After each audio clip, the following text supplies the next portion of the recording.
Assalamualaikum warahmatullahi wabarakatuh.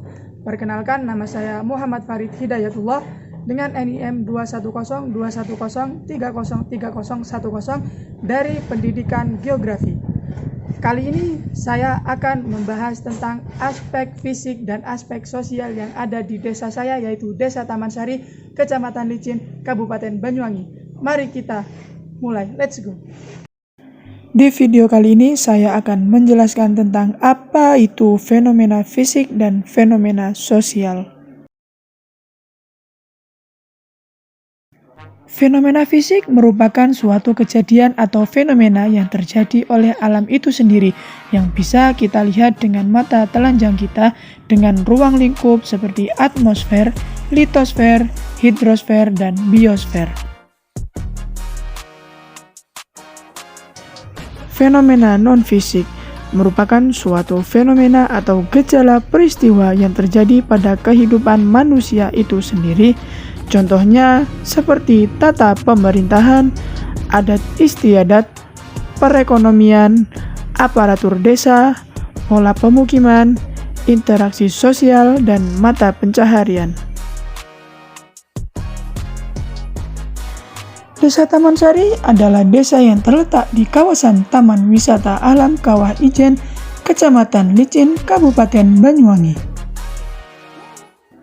Secara geografis, Desa Taman Sari berada pada ketinggian 650 meter dari permukaan laut.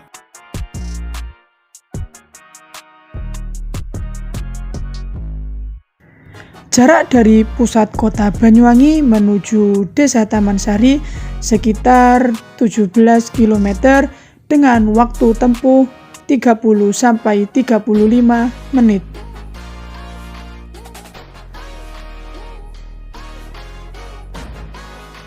Secara administratif, Desa Taman Sari berbatasan langsung dengan 3 desa dan 1 kabupaten. Pada bagian utara, Desa Taman Sari berbatasan langsung dengan Kampung Anyar. Pada bagian selatan, Desa Taman Sari berbatasan langsung dengan Desa Banjar. Dan pada bagian timur, Desa Taman Sari berbatasan langsung dengan Desa Licin. Serta pada bagian barat, Desa Taman Sari berbatasan langsung dengan Kabupaten Bondowoso. Desa Taman Sari memiliki wilayah yang cukup luas dengan jumlah 2.767,16 hektar yang dominasinya merupakan perkebunan dengan luas 1.951,50 hektar dan disusul oleh lahan kering atau lahan tegalan. Tentunya perkebunan yang ada di antaranya yaitu perkebunan kopi, perkebunan cengkeh, dan perkebunan tebu. Tak hanya itu saja, lahan kering dan lahan pertanian yang ada di Desa Taman Sari ini juga sangat potensial. Dikarenakan lokasinya yang berdekatan dengan kaki Gunung Api Ijen menjadikan tanah yang berada di bawahnya subur. Video kali ini saya akan membahas tentang perkebunan kopi yang ada di PT Perkebunan Lijen Desa Taman Sari, Kecamatan Licin, Kabupaten Banyuwangi.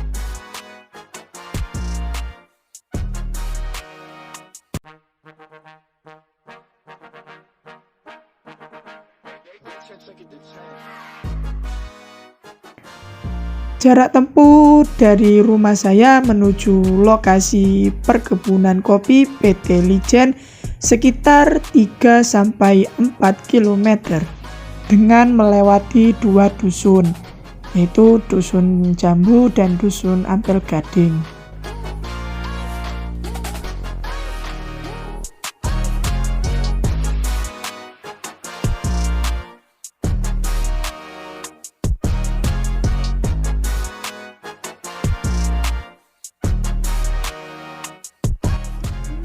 Formasi batuan yang ada di Desa Taman Sari yaitu terdiri dari batuan gunung api Rantai dan Merapi.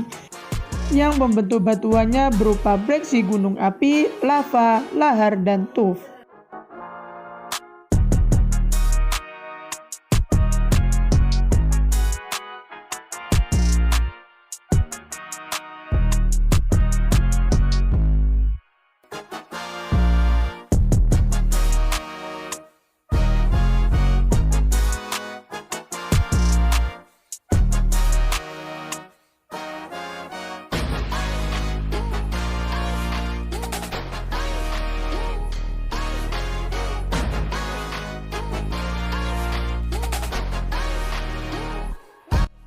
Di sini saya sudah sampai pada lokasi yang akan saya observasi.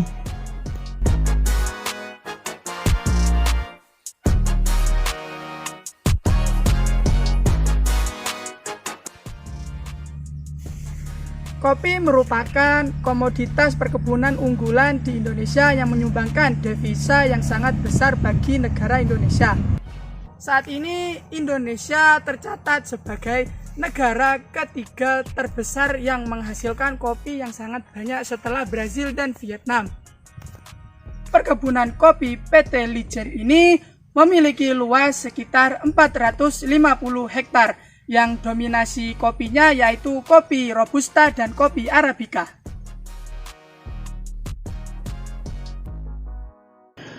Untuk masa panennya, kopi Robusta di sini dalam setahun dapat dilakukan pemanenan sebanyak 2 kali secara bertahap dengan waktu masak antara 6-8 bulan, yaitu antara bulan Februari hingga Maret dan musim buah besar pada bulan April hingga September.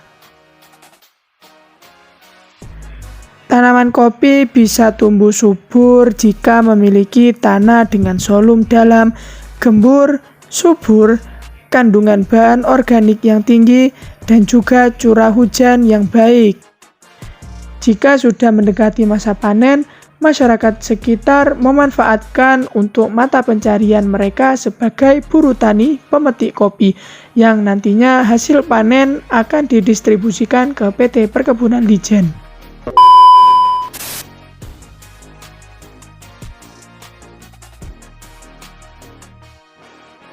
Untuk video penelitian observasi yang kedua ini yaitu di lahan pertanian Gantasan.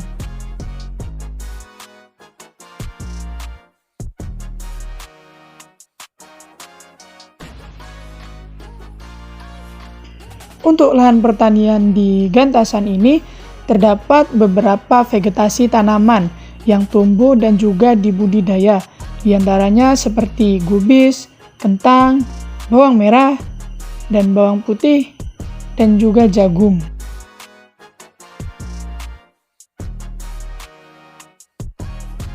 Para petani di desa ini pada umumnya menggunakan metode tumpang sari dalam menanam sayur-sayuran, dengan artian dalam satu lahan melibatkan 2 atau lebih jenis tanaman pada waktu yang bersamaan.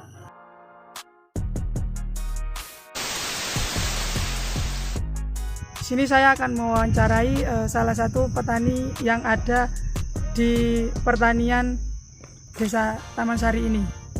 Bisa kita mulai.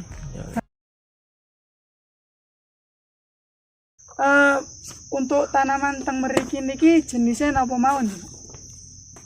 Enak sebagian kubis, kentang. Iki aku nandur tomat ambek Lombok cabai besar. Oh, gitu. Teng mriki subur napa perawatane napa mawon kok subur? Ya mungkin dari faktor iki ya, dari faktor tanah. Nggih, tanah vulkanik nggih. Ya, vulkanik dari lereng ijen. Okay. Jadi tanahnya itu kan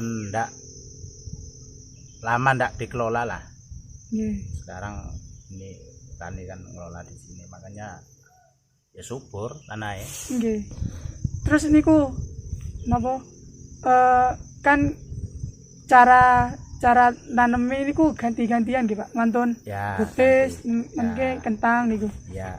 Niku napa kok saged diganti-ganti niku?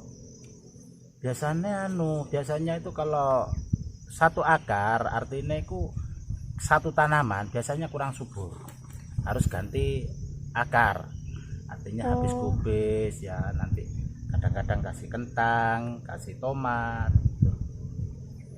Kalau satu jenis tanaman biasanya kurang bagus. Kalau untuk gubis niki panennya itu sekitar berapa bulan atau berapa hari? Kurang lebih 75 hari. 75 hari. Ya, kurang lebih 75 hari. Niku enten faktornya napa Pak? Kalau semisal hujan mungkin gagal panen niku enten apa Pak? Ya iya biasa wis ngono iki. Jenenge petani iki ya kendalane oke. Kalau musim hujan itu biasanya banyak penyakit, ulat, nanti istilahnya Jawa itu bunopas. Nggih, bunopas. Nah, kabut itu istilahnya. Ini sekarang ini kan sudah berangsur-angsur melihat bulannya berangsur-angsur sudah enggak begitu kabut, enggak ada. Nggih, sudah membaik. Ya, sudah membaik. Kalau bulan-bulan kemarin. Terus niku napa enten urutane mantun gobes mungkin napa niku Pak? Napa boten usah sesuai urutan terserah. Sebetulnya mungkin pakai urutan mungkin, tapi kalau saya enggak.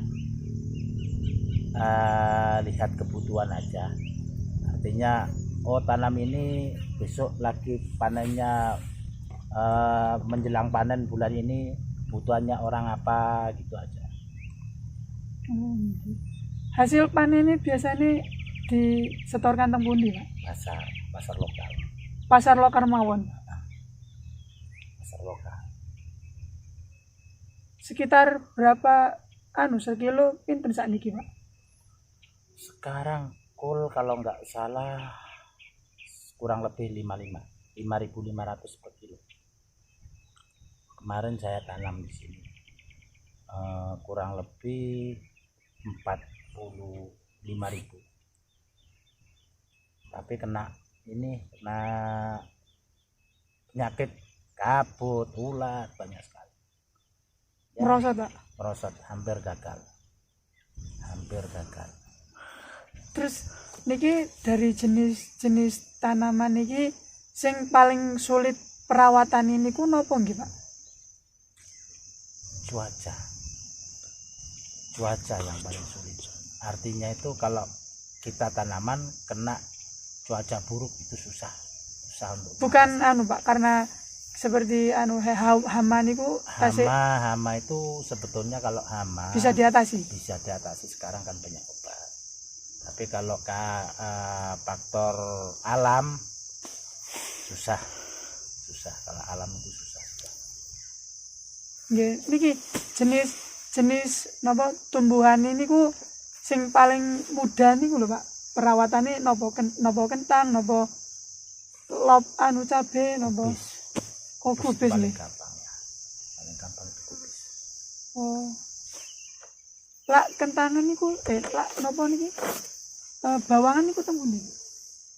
Dulu biyen ning kono sebelah utara. Ning kono sebelah timur. Sakniki mboten enten. Saiki gak enak. Napa polane kurang tahu kalau itu saya. Tapi soalnya aku ya baru juga sih tanamnya. Tapi sengen sempat enten panen Pak? Ya panen. Jelasnya ya panen. Tapi saya kurang tahu kalau masalah itu. Usamanya lebih saya baru baca tanam ini saya di sini baru kurang lebih 8 bulan lah. Niki kok diselingi nggih Pak? Kopi kok diselingi kopi niku? Kopi ini kan milik perusahaan. Kita tanam ini sebetulnya perusahaan titip kopi ini dengan catatan. Nanti ada pembagian hasil apa mboten? Wah, mboten. Enggak ada. Berarti niki lahan gantasan niki punya swasta apa punya pemerintah Pak? Kalau itu saya kurang tahu. Mungkin kalau ini kan punya PT ini. PT Perkebunan Lijen itu Pak. Oh, nggih. Tapi saya kira perkebunan bagus sih. Orang-orang sini yang enggak bisa kerja kan bisa kerja. Nggih. Untuk memenuhi mata pencaharian gitu.